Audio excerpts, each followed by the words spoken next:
peni pipang mai ba in bun sang khap ying hang lem dah nit ne kamai kam dung hang lem thur krap fremong kana bun sang di ka dal sem lang kat le ru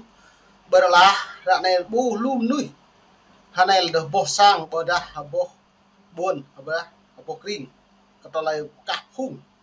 do ta ko pek mong lai ro khoa tong thong dum trum kat lai đang có khoa dân chủ dưới nó lai ro khoa net lai tươi hiếm bạc tôi lai tươi đã boh lại tổng thống dum trum nó nếu ta bu tổng thống dum trum hiếm bạc lại nhưng một lai tu lên tàu lần Việt Nam rung lên là lum nui như xị mà bữa tôi mình lần tôi đã kẹo tôi chụp hép kẹo tôi chụp mình kẹo tôi cây nhựa bột lại như vậy bọt trà răng lại không máu trục cái này lần trà cây nhựa bột như vậy dưa cất lại hai này lại nó mà lại rung lại xịn né này đi tầm rung răng mà biết tổng thống trong đi chứ bây giờ bố dưa ta tổng thống Donald Trump nhiều màu quan lên từ nhiều đi bọt này lại tùm binh đảng cộng sản tùm sốc cho kèm lê từng nhiều bộ kẹo đồ chung nông nọ nó nếu này mày đi yang được sang khắp những hàng làm đa này nó mày về Islam để lại video hàng lại lê mày mặc đáy Eva trên là buôn sang đây gạt đằng Người dân Việt Nam đổ xô đi mua và bán vàng trong ngày 7 tháng 11 sau khi có kết quả cuộc bầu cử tổng thống Mỹ. Xu hướng tìm kiếm giá vàng trên Google tại Việt Nam lên cao với hơn 1 triệu lượt tìm kiếm trong ngày. Theo biểu đồ của tiệm vàng Bảo Tín Minh Châu, Hà Nội, giá vàng miếng SJC giảm sâu 5 đến 6 triệu đồng một lượng vào ngày 7 tháng 11 sau khi ông Donald Trump được tuyên bố thắng cử trong cuộc bầu cử tổng thống Mỹ 2024. Ngày hôm sau, giá vàng tăng nhẹ trở lại với mức 1 triệu đồng một lượng. Chuyên gia cho rằng người dân thiếu thông tin và do tâm lý hoang mang lo ngại dưới thời ông Donald Trump, giá trị nên ta buộc lại lại yang tới buôn sang hàng này lại ta buộc này là buôn sang rung của mạng giờ có chuẩn rồi khoa tổng thống Donald Trump đi bật rồi giờ cất lại rồi khoa lại cơ mà đang dân chủ Joe Biden đã mau rung úc sẽ tổng thống Donald Trump này cái đây phương hướng ta lại tiệm của mình tiệm mong đáng một là cái nhập bom á chuẩn tiệm như thâu tổng thống Trump đi lên từng cất trong cái nằm như cho tuần này bông màu của lại còn được chung lên trong tôi như giá $1 lên trong nó mà ta bổ nó tròn cái hiện đặc biệt tại đi nhưng mà một tròn thì bạn như thâu còn lần chào cái nhiều sốc lực hiện mang nó trong sang gấp lên sắn mang ski lên cầu bát mang lại cái cao đặc hiện núi lên trong tôi xem lại cao nhiều bộ rượu rồi nó như hai này là cộng sản hai này lại nhiều lần tại cái chào lần đấy chứ nhưng bạn như càng tùy thoát thân nhưng bạn như càng cực lại vì cái bồi á nua mía trôn mơ lần chào cái nhiều bơ prắc lên tướng tôn mơ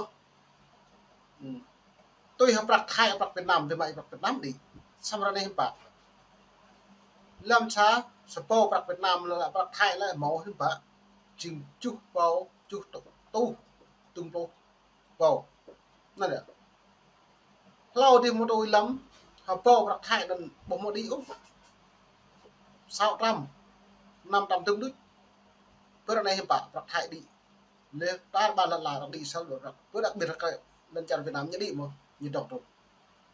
muốn bạn chỉ mình lên là dần vào biên đồng còn là kinh tế giá thị trường thế giới nên ta lại tập hẹp cự lần chào Trung Quốc lại lần chào Mỹ là ai nhô bây giờ lần còn cho Việt Nam mổ giờ rất nhớ thông tích lại nhốt lấy xị nào để cũng đừng nợ trong cái đầm này đi hay giờ chúng lấy rác bên hàng trong cái đầm sao lui nên mình phải tạo bộ lum đài lại rung này cái là mình cả cái chim pro tổng thống trong đi lâm lợp lúc xa lần nắm ở bab nhỉ lợp lúc xa nó đây lần xa thôn đồ báu cho lúc ba cho lúc mà tạo bộ nhiều chính thức giảm rõ bằng văn phòng lên tầm thư lần chào bảy mùa lần nhiệt kệ nhiều đại cực rõ nó ở Việt Nam hắn này là buôn sang cái nhập phố là vật cái nhập phố rung ai tâm nhá đưa tin sai sự thật như vậy có trở lại là pli mẹ là xị pli prat là xị mà ô ạt tâm như vậy vua cái tâm mình như hụi lại vua đây như mình như hụi lâu tươi như bột lai ô như hụi bộ mồm đang vòng lại mồm mẹ xị mẹ lại một prat pli prat đây nhục mình thì budi do đã mana dam nan ka mo prak lu ka mo chi do tiap dak kan sam la non trang mực cái nhiều mà trang mực nhiều xe nó nấm có mệt là lên này lú dòng thời buồn sang là pro mi gớt rồi ta mi rồi ta mà đang plak chào đi chào này rồi mọi nhiều ta rồi cái này hiểu doan ấy thao mới đang plak trăm nhưng mà hai này rồi cả mực kính cả anh đi buồn xúc lên tướng cả anh đi kính phu yên lên tướng cả anh đi rong ba bắp nhẹ cả con tôm con trâu rồi à nhu mặn cô bình nuôi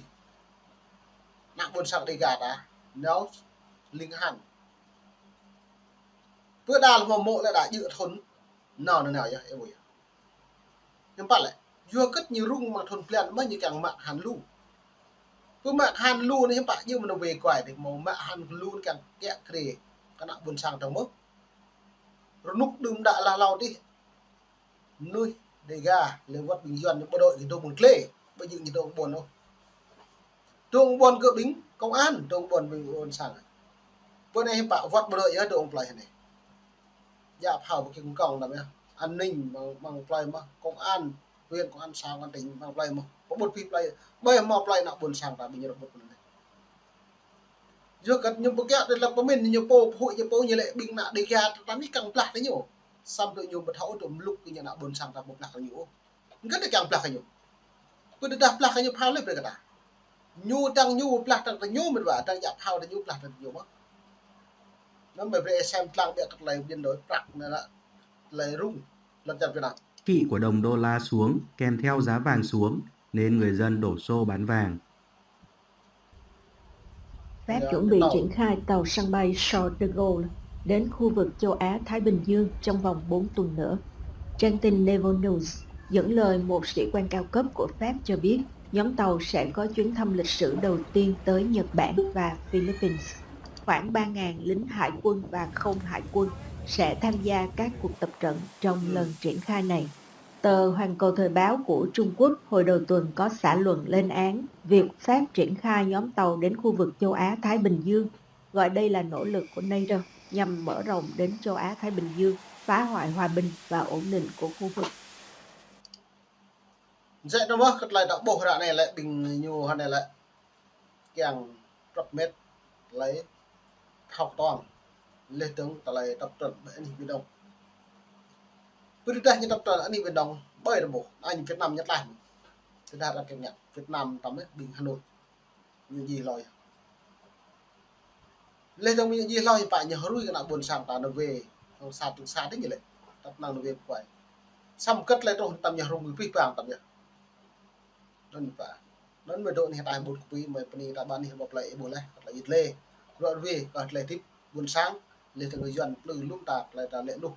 nên lo mấy càng chữ bẹt lại ít lê này vì vàng về sẵn sàng bẹt lại video dần này hết phải nhỉ. Trong chương trình công tác tại Trùng Khánh, Trung Quốc, Thủ tướng Phạm Minh Chính trong ngày 8 tháng 11 đã thăm Trung tâm Logistics Quốc tế Trùng Khánh, Trung Quốc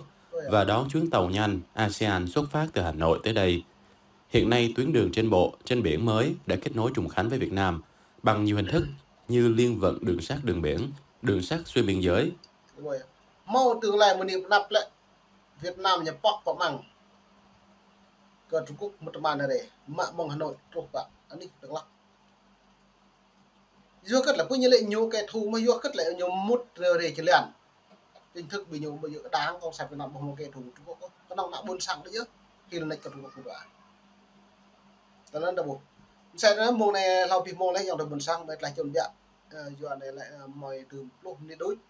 sau rồi về là hình đồ lưu xong cả mong muốn mình đã có khắp bát đi sân lăng mong nịt mong tương mình ta rất là chơi new free gặp thêm mong là buôn sang sân lăng